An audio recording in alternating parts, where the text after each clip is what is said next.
Aglomerasi adalah adanya suatu fenomena yang mengelompokkan menjadi suatu bentuk atau struktur. Contoh konsep aglomerasi yaitu Pasar Senen, Pasar Minggu, Pasar Rebo merupakan pengelompokan tempat berdasarkan hari pasaran. Serta contohnya. Yang pertama, batuan beku merupakan jenis batuan yang terbentuk dari magma yang mendingin dan mengeras. Karena terbentuk dari magma, maka peradaan batu ini sangat erat kaitannya dengan keberadaan gunung api aktif di suatu tempat.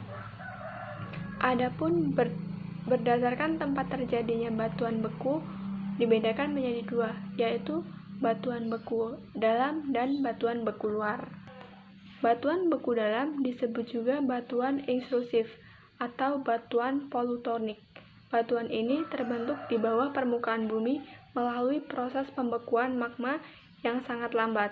Ciri-ciri batuan beku dalam yang paling menonjol ialah kandungan mineral-mineral penyusunya yang relatif besar. Contohnya diorit, garbo, dan granit. Batuan yang dapat dijadikan hiasan properti rumah. Batuan beku luar. Yang pertama, planet. Planet dapat bergerak suatu dengan porosnya dan tidak menimbulkan gesekan terhadap planet lain. Yang kedua, matahari. Matahari adalah bintang yang punya massa dan gravitasi terbesar dibandingkan bintang-bintang lainnya. Terus, komet. Komet adalah gas bercahaya yang terjadi ketika komet lewat di dekat matahari. Ekor komet arusnya satu jauh dari matahari. Yang seterusnya, meteor. Meteor adalah penampakan sela yang menghubungkan antara dua lokasi atau dua objek dan dihitung melalui hitungan panjang atau waktu. Konsep jarak itu sendiri ada dua, yaitu konsep jarak mutlak dan jarak relatif. Jarak mutlak adalah ruang ataupun sela antara dua lokasi yang digambarkan maupun dijelaskan melalui ukuran panjang pada satuan ukuran meter, kilometer, dan sebagainya. Contohnya, jarak antara Jakarta ke Bandung yaitu 150 km.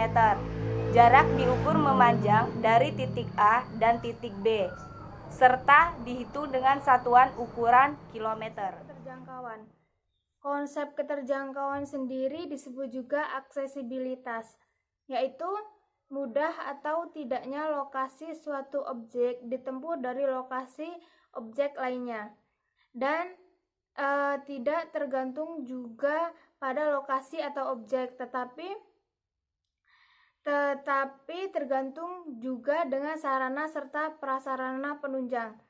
Nah, konsep terjangkauan sendiri dipengaruhi oleh 3 faktor. Yang pertama, lokasi. Jika suatu objek terdapat di daerah yang terpencil, maka lokasi aksesibilitas atau keterjangkauannya sendiri akan sulit. Berbeda dengan daerah di perkotaan, di mana sudah banyak terdapat akses jalan, maka aksesibilitasnya akan lebih mudah. Yang kedua, jarak. Semakin jauh jarak tempuh untuk menuju suatu objek, maka semakin sulit juga aksesnya, dan begitu juga dengan sebaliknya. Diferensiasi area merupakan konsep geografis yang membandingkan antara dua wilayah guna menunjukkan adanya perbedaan antara satu wilayah dengan wilayah lain. Karena pada tiap-tiap wilayah memiliki karakteristik khas masing-masing. Adapun contoh konsep diferensiasi area seperti penduduk di daerah pantai, yaitu bermata pencarian sebagai nelayan, sedangkan di pegunungan bermata pencarian sebagai petani. Warahmatullahi wabarakatuh. Di sini saya akan menjelaskan konsep nilai kegunaan dan berikan contohnya. Setiap wilayah memiliki potensi berbeda-beda. Keragaman potensi tersebut memiliki nilai guna yang berbeda pula. Karakteristik penduduk suatu wilayah dapat menentukan nilai guna suatu wilayah. Semakin banyak potensi yang dikembangkan, semakin banyak pula nilai kegunaan wilayahnya. Dan contohnya seperti yang pertama, laut memiliki nilai kegunaan bagi para nelayan sebagai sumber penghasilan. Dan yang kedua, kawasan pegunungan yang cocok dijadikan sebagai objek wisata. Dan yang ketiga, hutan memiliki nilai kegunaan bagi pencinta alam. Tadi adalah teori Ken. Untuk yang kedua adalah teori planetesimal. Teori planetesimal sendiri pertama kali dikemukakan oleh Thomas C.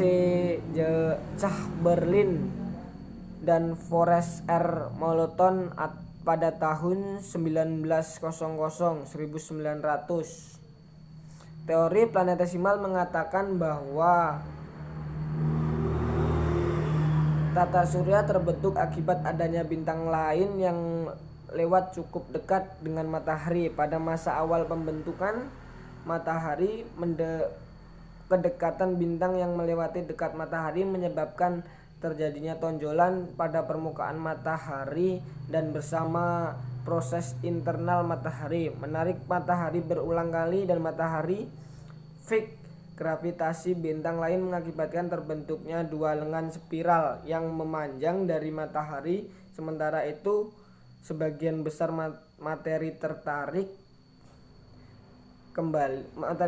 kembali, sedangkan bagian lain akan tetap di orbit mendingin dan memadat dan menjadi benda-benda berukuran kecil yang disebut planetesimal. Dari antroposfer.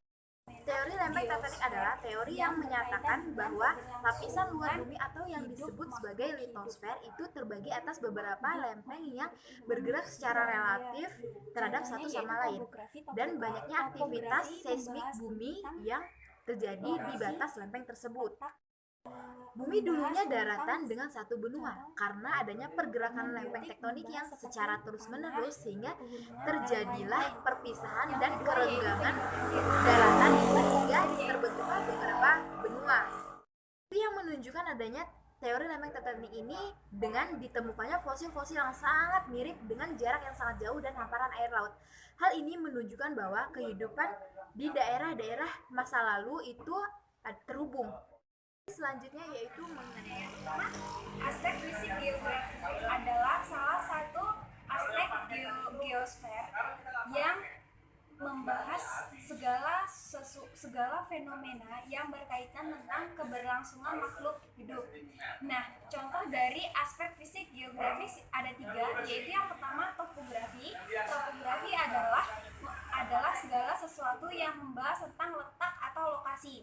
Yang kedua yaitu aspek biotik. Aspek biotik adalah yang membahas tentang segala sesuatu yang berkaitan dengan makhluk hidup. Yang ketiga yaitu aspek non-biotik. Aspek non-biotik yaitu membahas tentang segala sesuatu yang tidak hidup seperti benda, yaitu tanah, pegunungan, dan lain-lain. Interaksi adalah hubungan dua wilayah atau lebih yang saling memengaruhi atau memiliki efek satu sama lain. Contohnya, petani pedesaan menghasilkan gandum, sedangkan kota mengelola gandum menjadi makanan.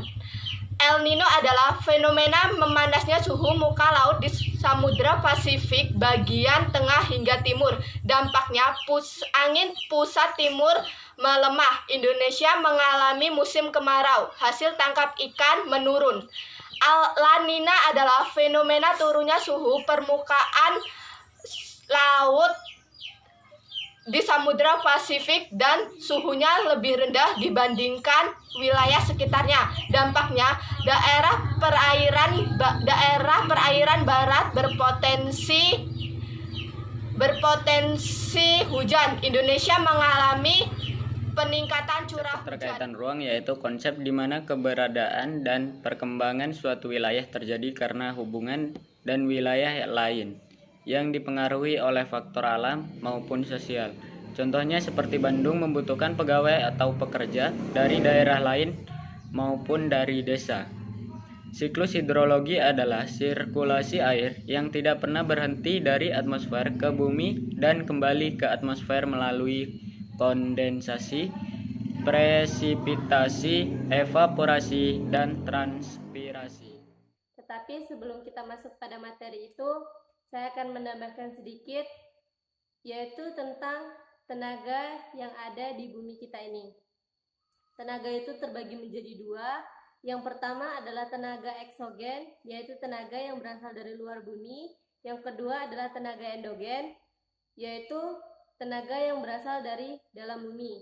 Untuk materi saya itu masuk ke dalam jenis-jenis tenaga endogen, yaitu terbagi menjadi tiga. Yang pertama vulkanisme, tektonisme, dan seisme. Vulkanisme sendiri merupakan gejala yang timbul akibat aktivitas magma yang berada dalam Gunung Merapi. Proses keluarnya magma sendiri itu biasa disebut dengan erupsi gunung berapi. Untuk contoh dari proses vulkanisme itu terdapat pada gempa yang terjadi di Bromo pada 9 Januari 2016 dan letusan Gunung Krakatau pada 20 Mei 1883. Yang kedua adalah tenaga tektonik. Tenaga tektonik adalah gerakan yang berasal dari lapisan perut bumi yang menyebabkan pergeseran lempeng batuan secara vertikal maupun horizontal yang menghasilkan patahan dan lipatan. Patahan sendiri itu terbagi menjadi banyak jenisnya. Yang kedua adalah lipatan. Kalau lipatan itu dia ada horst dan graben, itu dia ada yang naik, ada yang turun. Dan untuk contohnya sendiri itu pada pegunungan Tengger, pegunungan Ijen, dan patahan Semangko yang ada di Provinsi Lampung. Dengan lapisan-lapisannya. Oke, langsung saja. Litosfer yaitu bagian lapisan kulit bumi yang paling luar yang tersusun dari batuan dan mineral. Batuan penyusun lapisan litosfer terbagi menjadi tiga, yaitu batuan beku, batuan sedimen, dan batuan metamorf. Penyusun utama lapisan litosfer adalah batuan yang terbentuk dari campuran antar mineral sejenis ataupun tidak sejenis yang saling terikat baik secara gembur maupun padat. Lapisan litosfer terbagi lagi menjadi dua, yaitu lapisan sial dan lapisan sima.